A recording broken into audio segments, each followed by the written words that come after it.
Tuhan. Nah Bapak Ibu, kita bersama-sama pagi hari ini akan belajar satu perkara firman Tuhan yang berjudul right happening, saudara sekalian. Bagaimana kita bisa mengalami, saudara-saudara sekalian, mengalami perkara yang tepat, kejadian yang tepat yang berasal daripada Tuhan. Kita akan belajar tentang perkara apakah itu, tentang right happening. Kejadian 39, buka Alkitab Anda aja. Kejadian 39 ayat yang ke-20 sampai ayat yang Kejadian 39 ayat yang ke-20, saudara sekalian, bersama-sama kita akan melihat bagian firman Tuhan, Kejadian pasal 39 ayat yang ke-20. Perhatikan bagian firman Tuhan saja. Hari ini saya ingin berbagi firman Tuhan dengan judul right happening atau kejadian yang tepat, situasi yang tepat.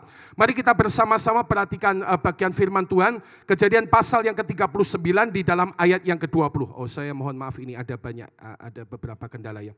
Kejadian pasal 39 ayat yang ke-20, inilah bunyi firman Tuhan bagi pertemuan kita pada kesempatan pagi hari ini ya.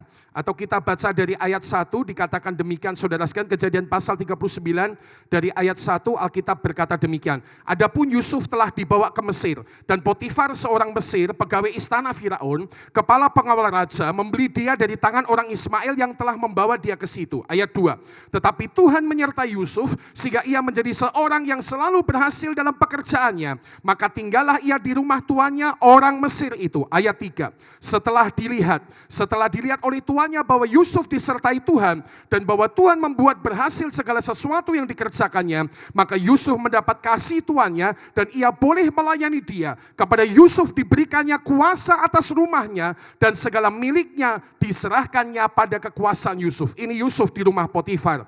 Anda tahu kisah selanjutnya, setelah itu Yusuf banyak digoda oleh ibu Potifar, istri Potifar, untuk melakukan perselingkuhan dengan dia, dan pada akhirnya Yusuf menolak dan dimasukkan dalam penjara. Lalu ayat 20 dari firman Tuhan berkata demikian. Lalu Yusuf ditangkap oleh tuannya.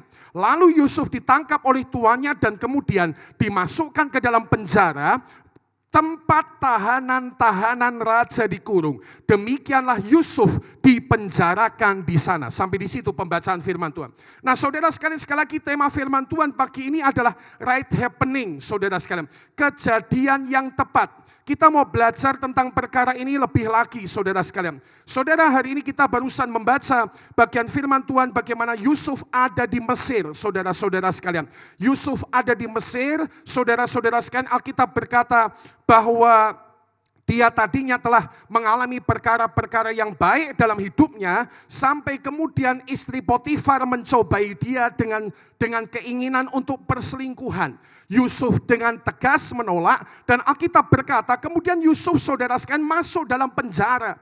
Saudara sekalian, tapi perhatikanlah baik-baik, ini yang saya ingin kasih catatan, bahwa ayat 20 mengatakan walaupun Yusuf masuk penjara, tapi itu bukan penjara sembarang penjara. Itu bukan penjara ecek-ecek, itu bukan penjara buat maling ayam, itu bukan penjara buat saudara sekalian maling sandal, saudara sekalian. Itu bukan penjara ecek-ecek. Perhatikan, Alkitab tadi berkata bahwa itu penjara adalah penjara, saudara sekalian, bagi tahanan raja-raja. Satu penjara yang spesial, satu penjara yang khusus. Yang masuk di sana kelasnya adalah kelas kakap. Tahanan raja-raja. Tahanan raja-raja. Saudara sekalian, peristiwa yang tadinya merupakan sebuah kesialan bagi Yusuf, dengan cara yang indah oleh Tuhan, diubah menjadi kejadian yang tepat. Diubah menjadi satu situasi yang tepat, saudara sekalian. Diubah menjadi satu right happening di tangan Tuhan. Untuk membawa, saudara sekalian, kebaikan bagi hidup Yusuf. Dari penjara itulah dia kemudian naik menjadi orang nomor 2 di Mesir. Saudara sekalian, dia diangkat Tuhan begitu rupa, justru dari satu tempat yang bernama penjara tahanan raja-raja. Saudara sekalian, sekali lagi pagi ini kita akan belajar bagaimana dalam hidup kita Tuhan bisa mengerjakan satu perkara yang namanya right happening. Itu artinya adalah satu kejadian atau situasi yang tepat yang dipakai oleh Tuhan untuk mendatangkan kebaikan dalam hidup Anda dan hidup saya. Saudara, orang umum akan menyebutkan bahwa peristiwa-peristiwa itu adalah sebuah kebetulan. Coincidence, saudara sekalian. Itu terjadi karena kita kebetulan atau bejo atau untung saja, saudara sekalian. Tapi perhatikan baik-baik. Tuhan mau berkata kepada Anda dan saya hari ini bahwa di tangan Tuhan peristiwa-peristiwa dapat diubah menjadi kejadian yang tepat untuk membawa kebaikan bagi hidup Anda dan hidup saya. Yang menangkap katakan amin, saudara sekalian. Satu kali beberapa tahun lalu ketika saya melayani di Jakarta, saya dengar peristiwa ini. Pendeta saya, saudara sekalian, yang ada di GBI Petamburan, satu kali melayani di daerah Selipi, membawa mobil, saudara sekalian, Daihatsu Seritnya. Zaman itu mobil mungkin sudah cukup baik, tapi saudara sekalian ketika dia masuk gedung, kemudian dia pelayanan, Pak Pendeta saya, Pak Pendeta Mesah, keluar dari gedung, saudara sekalian, dan menemukan bahwa mobilnya sudah hilang. Mobilnya sudah nggak ada. Mobilnya sudah lenyap, saudara sekalian. Maka saudara sekalian dia mungkin cukup terpukul tentang perkara itu. Dia lapor polisi, dia melaporkan kehilangan, pulang ke rumah seperti biasa. Singkat cerita entah dari mana, saudara sekalian mungkin ada beberapa jemaat yang kasihan dengan Pak Pendeta. Sehingga kemudian jemaat itu mengumpulkan saudara sekalian mungkin biaya-biaya dan akhirnya intinya dibelikan satu mobil Daihatsu Serit yang baru buat Pak Pendeta. Saya ngomong begini bukan karena saya ulang tahun loh saudara, bukan loh ya. Enggak minta kado aku cerita pendetaku saudara. Jadi Pak Pendeta kemudian diberikan mobil Daihatsu Serit, saudara sekalian, yang sama persis dengan yang hilang itu. Dan kemudian saudara sekalian beberapa bulan kemudian dapat laporan kalau nggak salah dari sekitar daerah Jawa Barat. Mobil Pak Pendeta yang dicuri itu sudah ketemu lagi. Jadi kemudian diambil polisi, dibawa pulang dan saudara sekalian mau dikasihkan siapa ya tentunya punya Pak Pendeta kembali kepada Pak Pendeta. Ketika dua mobil itu terjajar di depan rumahnya, maka dia bilang demikian. Untung hilang. Kalau enggak hilang, enggak jadi Orang akan berkata itu untung. Orang akan berkata itu kebetulan banget. Orang akan berkata bejo banget. Luar biasa sekali. Tapi tahukah Anda itulah yang saya maksud dengan right happening. Kejadian yang tepat, situasi yang tepat. Yang di tangan Tuhan. Yang seharusnya mungkin mendatangkan kecelakaan, ketidakbaikan bagi hidup kita. Justru di tangan Tuhan saudara sekalian. Situasi ini diubah oleh Tuhan mendatangkan kebaikan bagi kita orang yang percaya. Saudara sekalian contoh lain Alkitab menunjukkan dalam kitab Rut pasal yang kedua. Saudara sekalian.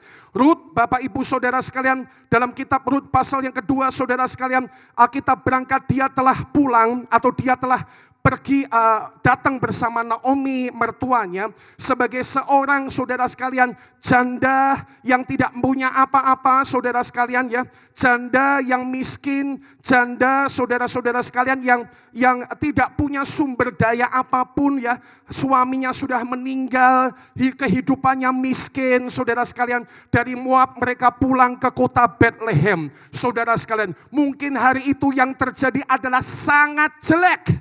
Tapi dengar, di tangan Tuhan semua peristiwa itu menjadi satu right happening. Kejadian situasi yang tepat untuk membawa kemenangan dalam hidup Rut. Dikatakan Alkitab Rut pasal yang kedua saudara sekalian. Dikatakan Rut pasal yang kedua ayat pertama dikatakan, Naomi itu mempunyai seorang sanak dari pihak suaminya, seorang yang kaya raya dari kaum Elimelech namanya Boas. Maka Rut perempuan Moab itu berkata kepada Naomi, biarkanlah aku pergi ke ladang memungut bulir-bulir jelai di belakang orang yang murah hati kepadaku. Dan saud Naomi kepadanya, pergilah anakku. Lihat ayat ketiga dikatakan, pergilah ia, ya dikatakan pergilah ia lalu sampai di ladang dan memungut jelai di belakang penyabit-penyabit. Perhatikan kata ini. Kebetulan ia berada di tanah milik Boas yang berasal dari kaum Elimelech. Kalau Anda tahu ceritanya Rut saudara sekalian, peristiwa kebetulan inilah yang menjadi awal right happening, kejadian yang tepat dalam hidup Ruth, yang mengubah situasinya dari janda miskin yang tidak punya apa-apa, diangkat jadi wanita, dari istri dari suami Boas, orang baik-baik yang kaya dan diberkati oleh Tuhan. Saudara, sekali lagi, saudara sekalian, dunia seringkali berkata tentang perkara seperti ini dengan kata kebetulan. Tapi saya mau beritahu dengan sukacita bahwa di dalam Tuhan tidak pernah ada kebetulan. Inilah yang Dia kerjakan bagi Anda dan saya sesuai Roma 8 ayat 28. Betel Arya pagi baca bersama, sukacita, katakan 2 dan 3. Kita tahu sekarang, katakan bahwa turut bekerja dalam untuk mendatangkan kebaikan bagi mereka yang mengasihi Dia. Katakan, yaitu bagi mereka yang terpanggil sesuai dengan rencana Allah. Saudara dengar baik-baik, di hidup kita saya pagi ini berani berkata, tidak ada perkara yang bernama kebetulan. Yang ada adalah Tuhan bekerja dalam hidupmu. Yang setuju dan mengerti katakan amin. Membawa kebaikan, membawa saudara sekalian kejadian yang tadinya tampaknya negatif diubah menjadi sesuatu yang positif. Itulah right happening, itulah right happening di tangan Tuhan. Semua yang tampaknya saudara sekalian negatif diubahnya menjadi positif. Tidak pernah ada kebetulan, tangan Tuhan sedang mengatur segala perkara. Tangan Tuhan sedang merendah suatu karya yang agung mulia. Saatnya kan tiba nanti, kau lihat pelangi kasih-Nya. Sekali lagi katakan tangan Tuhan, kaman. Tangan Tuhan sedang merendah suatu karya yang agung mulia. Saatnya kan tiba nanti, kau lihat pelangi kasih-Nya. Anda tadi lihat segambar cuplikan ulang tahun saya. Bagi Anda yang sudah lama dengan saya, 16 tahun lalu terjadi satu peristiwa yang sangat menyakitkan buat saya, yaitu ketika ayah saya meninggal dunia, saudara sekalian. Anda mungkin tadi lihat bagaimana kami masih muda-muda, saya usia 27 tahun, Liana usia 28 tahun, saudara sekalian, kami berlutut dan didoakan untuk jadi gembala jemaat 16 tahun lalu. Sebetulnya 16 tahun lalu itu adalah masa-masa yang paling menyakitkan. Tadi kalimat dari lagu yang dinyanyikan Moses, orang-orang gak tahu harga yang sudah saya bayar, sakit yang sudah saya bayar. 16 tahun lalu merupakan saat-saat paling menyakitkan ketika saya kehilangan ayah saya dalam usia 55 tahun, saudara. Tapi saudara sekalian, saya belajar sekarang bahwa itu ternyata peristiwa yang tampaknya jelek bagi saya diubah menjadi sesuatu right happening. Sejak hari itu saya diizinkan menjadi gembala jemaat, diizinkan melayani Tuhan. Saya belajar masuk dalam hadirat Tuhan lebih lagi, mengalir bersama dengan Tuhan. Kalau hari ini Anda melihat kelihatannya semua baik-baik saja, saudara sekalian, saya mau beritahu pada dasarnya 16 tahun lalu tidak baik-baik saja. Itu peristiwa yang menyakitkan, itu peristiwa yang memahitkan, tapi bersama dengan Tuhan, semua peristiwa yang tidak baik dijadikannya right happening. Yang bisa mengerti menangkap katakan amin. Diubahnya kutuk jadi berkat, diubahnya kesusahan menjadi kemenangan, diubahnya saudara sekalian ketidakmampuan menjadi kekuatan, bergantung dan mengandalkan Tuhan. Kalau Anda lihat saya sekarang di usia 43, Anda mungkin bisa berkata luar biasa, tetapi sesungguhnya yang paling luar biasa adalah Tuhan Yesus kita. Kita beri tepuk tangan kemuliaan kepada Tuhan Yesus yang berbuat baik kepada kita. Karena itu saudara sekalian, kalau pagi ini Anda sedang mengalami peristiwa-peristiwa yang tidak menyenangkan dan sedang mengalami sesuatu yang tidak seperti yang Anda ekspektasikan, Anda harapkan, dengar baik-baik, tidak pernah ada kebetulan di tangan Tuhan. Yang menangkap katakan amin. Dia sedang bekerja, Dia sedang mengatur, Dia sedang menata semuanya untuk mendatangkan right happening tepat pada waktunya. Anda akan melihat semua akan indah pada waktunya Tuhan. Sekali lagi katakan tangan Tuhan, ya. Tangan Tuhan sedang suatu karya yang agung mulia saat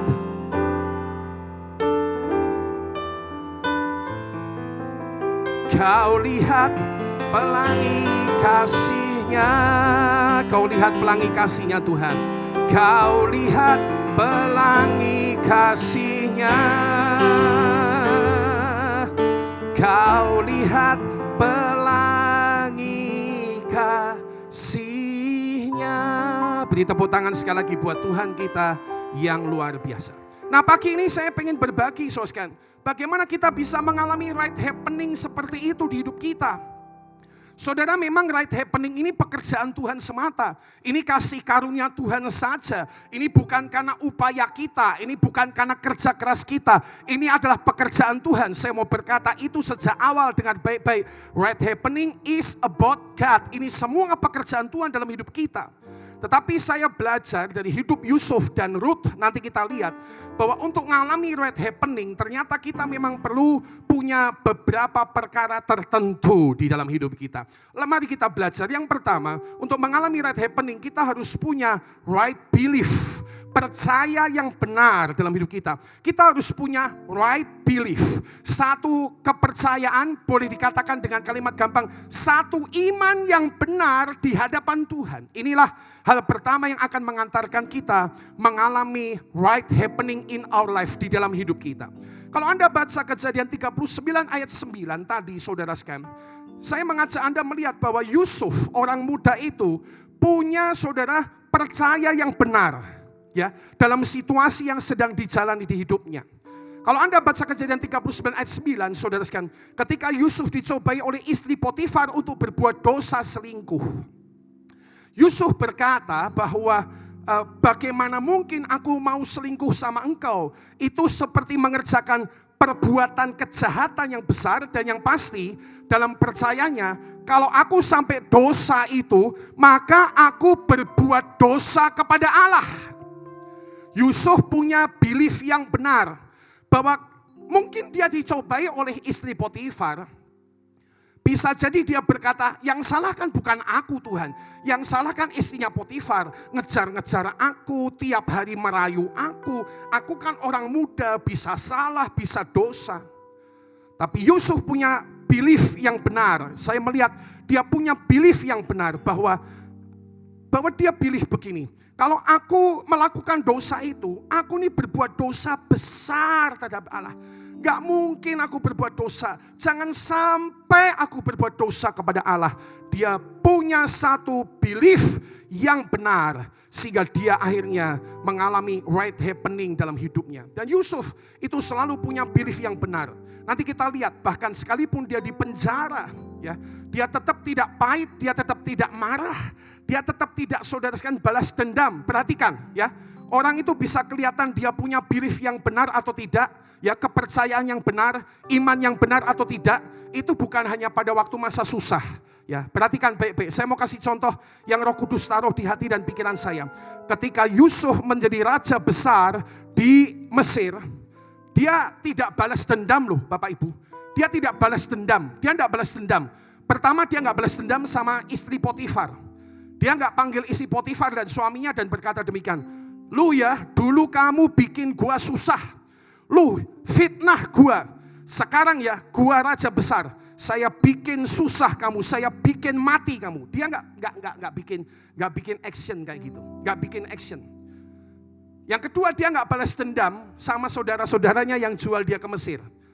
Anda masih ingat ya, saya harap Anda ingat kata-katanya di, kalau tidak salah, Kejadian 45. Di mana dia berkata sama saudara-saudaranya, kamu mereka-rekakan yang jahat, tapi Tuhan mengatur semua menjadi perkara yang baik.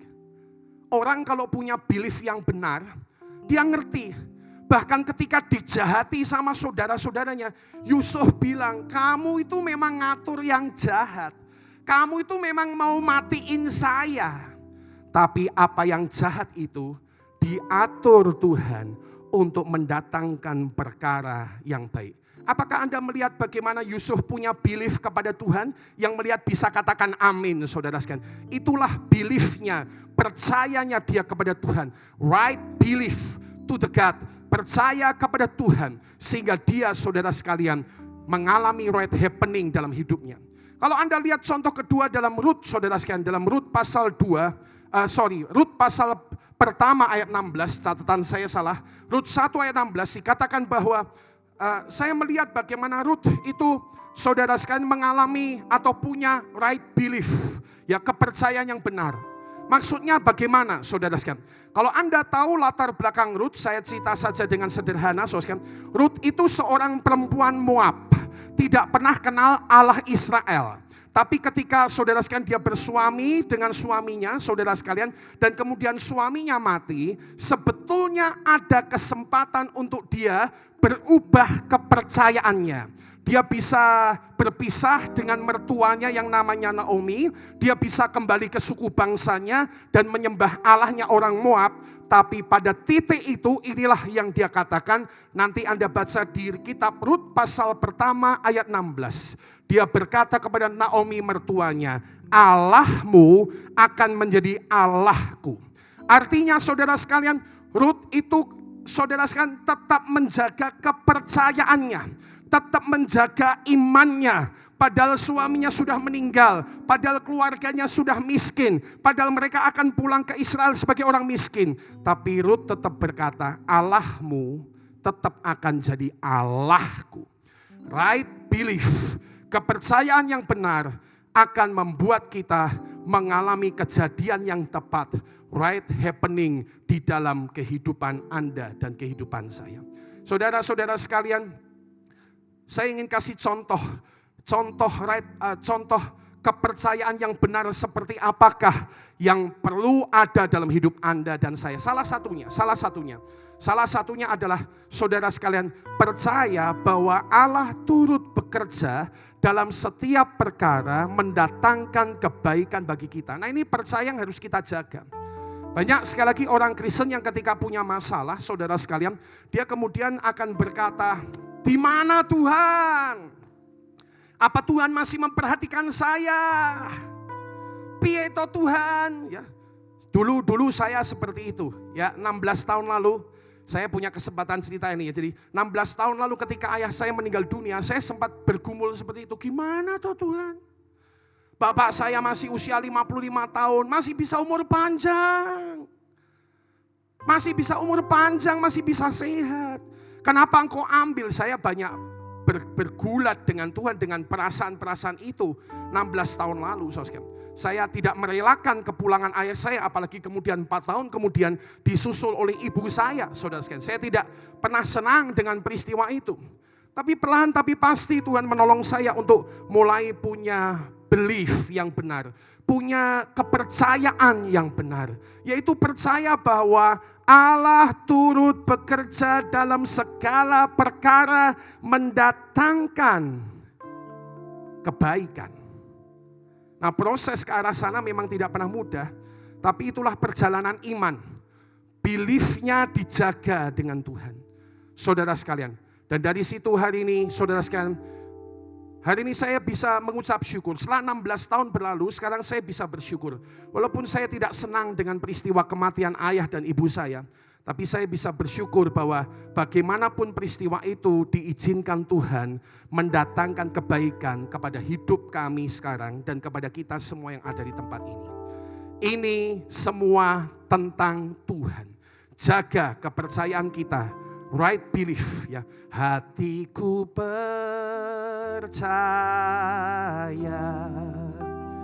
hatiku percaya,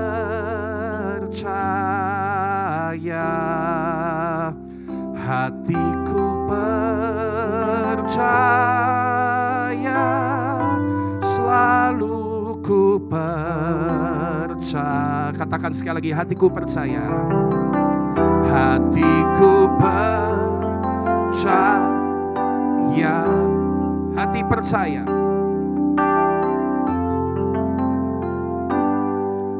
Ya, hatiku percaya,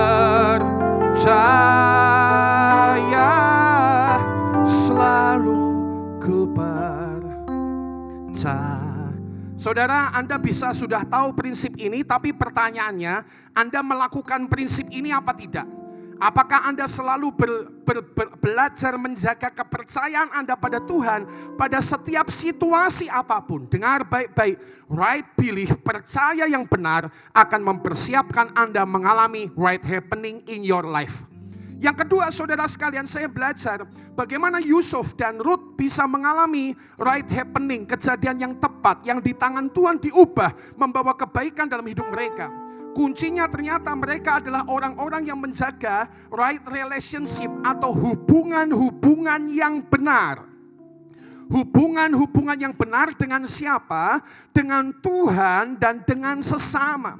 Jadi bukan hanya belief-nya kepada Tuhan yang dijaga, tapi relationship-nya juga dia pastikan ini menjadi sesuatu yang benar, yang baik dalam hidupnya. Saudara-saudara sekalian, kalau kita melihat Yusuf, saya ingin membantu menyimpulkan dengan cepat saja bagi Anda. Dikatakan, saya merenungkan dan saya melihat Yusuf itu seseorang yang relasinya benar terhadap Tuhan dan juga kepada keluarganya Potifar.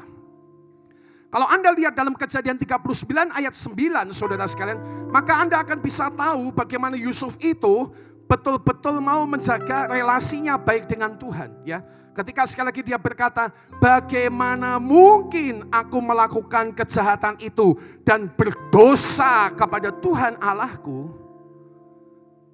Itu adalah gambaran bahwa dia pengen hubungannya dengan Tuhan itu benar dan baik. Tapi bukan hanya sama Tuhan loh, hubungannya mau baik.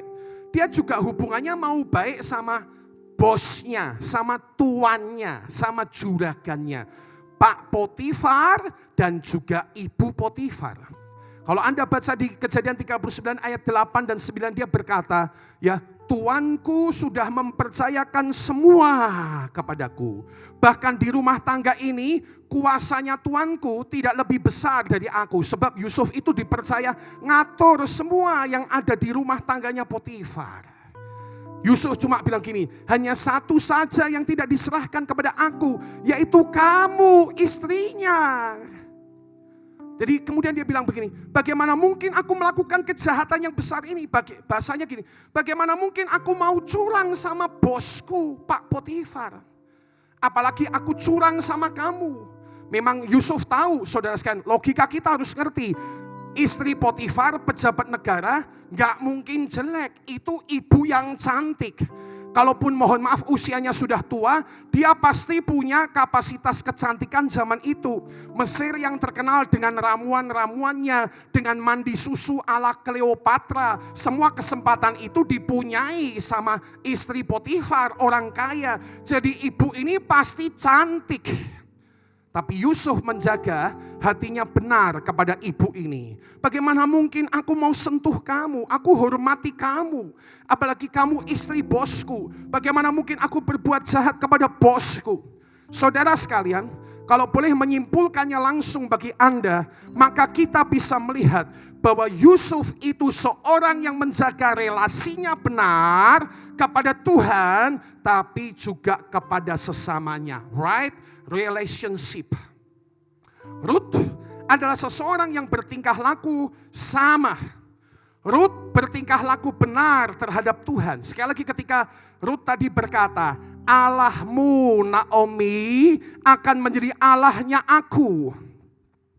Maka Ruth sedang berkata bahwa dia sedang mau membangun relasi yang benar dengan Allah Tuhan Israel yang pada masa lalu tidak dikenal karena dia orang Moab, tapi sekarang dia mengikut mertuanya dalam keadaan miskin, dalam keadaan susah. Dia berkata, Allahmu tetap akan menjadi Allahnya aku. Dan nomor 2, Ruth tidak hanya bersikap benar relasinya kepada Tuhan, tapi Ruth bersikap benar dalam relasinya kepada Naomi, mertuanya. Kalau Anda baca kitab Ruth, saudara sekalian, Naomi sebetulnya punya 2 mantu, Orpa dan Ruth. Kepada dua mantunya, Naomi sudah bilang, kamu mending pulanglah, aku sudah janda. Ya, suamiku sudah mati, suaminya Orpa sama suaminya Rut sudah mati, pulanglah, pulang. Nikah lagi. Ya, kawin lagi sama orang Moab, enggak apa-apa, enggak masalah. Alkitab bilang mereka bertangis-tangisan, lalu mantu yang satu namanya Orpa memeluk Naomi, pamit dan pergi. Naomi enggak pahit hati karena Naomi tahu itu memang ya sudahlah, pergilah. Tapi yang namanya Rut ini, dia punya relasi yang benar terhadap Naomi. Apa bentuk relasi yang benar? Dia tetap setia sama Naomi. Dia tetap mau ikut Naomi. Dia berkata, bangsamu akan menjadi bangsaku, Allahmu menjadi Allahku, di mana engkau mati, aku akan mati, di mana engkau dikubur, aku akan dikubur di situ. Itu gambaran apa Bapak Ibu? Itu gambaran bahwa Rut seorang yang menjaga hubungan yang benar, yang baik dengan Tuhan dan dengan sesamanya. Dan itulah yang ternyata merupakan hal yang cantik di mata Tuhan. Sehingga kepada wanita Moab ini pada akhirnya Tuhan mengambil hidupnya yang sudah miskin, tertekan dan sederhana, diambil, diubah hidupnya. Anda dalam catatan silsilah sejarah Yesus, wanita Moab ini adalah nenek moyang keturunannya Yesus. Ya, bukan dari orang Yahudi, ya, tapi salah satu nenek moyang keturunan Yesus adalah Rut, wanita yang tidak pernah kenal Tuhan ini, tapi akhirnya mengenal Tuhan dan juga menjaga hubungan baik dengan Tuhan dan sesama. Saudara, saya percaya ketika kita terus membangun hubungan yang benar dengan Tuhan dan sesama, maka kita akan mengalami right happening dalam hidup kita. Inilah yang Alkitab katakan sebagai prinsip hati nurani yang murni. Ya, Kisah Rasul pasal 24 ayat 16, saudara sekalian, inilah yang disebut Alkitab dengan prinsip hati nurani yang murni. Saudara-saudara sekalian, Rasul Paulus di depan para pembesar mengungkapkan rahasia hidupnya, mengungkapkan rahasia kemenangannya, yaitu bagaimana dia adalah seseorang yang hidup dengan hati nurani yang murni. Kitab Kisah Para Rasul, saudara sekalian, Kisah Para Rasul pasal yang ke-24, ayat yang ke-16, sebentar lagi saya pengen ajak Bapak dan Ibu membaca bersama-sama dengan saya ayat-ayat firman Tuhan ini. Mari kita baca Kisah Rasul 24 ayat ke-16, kita baca, katakan 2 dan 3. Katakan, sebab itu aku senantiasa berusaha untuk hidup dengan apa? Hati nurani yang murni, di mana? Di hadapan Allah dan di hadapan manusia. Artinya, gak punya ganjelan sama Tuhan. Right relationship with God, but also right relationship with a man, dengan manusia. Punya hubungan yang baik dengan Tuhan, tapi juga hubungan yang baik dengan sesama manusia. Dan inilah saudara sekalian yang membuat kemudian Rut mengalami right happening dalam hidupnya. Saudara-saudara sekalian, karena itu bersama-sama biarlah kita belajar menjadi orang-orang yang membangun hubungan yang benar kepada Tuhan dan kepada sesama. Saya ingat cerita ini. Satu kali ada bangsawan Inggris, anak muda bangsawan Inggris yang terjebak masuk lumpur di daerah Skotlandia kalau tidak salah. Anak muda ini hampir mati terjebak lumpur hisap dan kemudian saudara sekalian perlahan tenggelam, dia hampir mati. Dia teriak-teriak, tolong, tolong, tolong, tolong, tolong. Seorang petani Skotlandia lewat di depannya dan kemudian membantu dia keluar dari lumpur, maksud saya yang akan mematikan dia, ditarik keluar saudara sekalian. Dan kemudian saudara sekalian, orang tua dari bangsawan Inggris ini sangat berterima kasih. Ya, orang Inggris kaya ini, orang tuanya berterima kasih kepada petani Skotlandia itu, dan kemudian dia berkata, kamu mau minta apa? Uang berapapun saya kasih sama kamu. Tapi petani Skotlandia itu berkata, nggak usah. Ya, nggak usah. Ini hal baik saja dilakukan. Ya pantas kalau ada orang mau mati saya tolongi. Nah, saudara sekalian, lalu di samping petani Skotlandia itu ada satu anak muda yang kira-kira seumuran dengan anak yang diselamatkan ini. Lalu orang kaya Inggris ini bilang, itu anakmu sekolah enggak? sekolah. Ya udah, aku yang tanggung sekolahnya sampai nanti dia kuliah. Jadi kemudian saudara sekalian, anak muda ini, anak petani Skotlandia ini kuliah sampai saudara sekalian selesai menjadi seorang dokter. Bertahun-tahun kemudian saudara sekalian, anak muda Inggris ini tadi yang anak orang kaya dalam peperangan saudara sekalian tertembak dan mengalami luka saudara-saudara sekalian, hampir mati. Dan ketika dia hampir mati saudara sekalian, pada zaman itu belum ada obat yang namanya antibiotik satupun yang bisa mengobati luka saudara sekalian. Jadi anak muda ini panas tinggi, demam, hampir mati. Lalu papahnya yang kaya itu mendengar bahwa ada seorang dokter sudah menemukan satu obat namanya penisilin.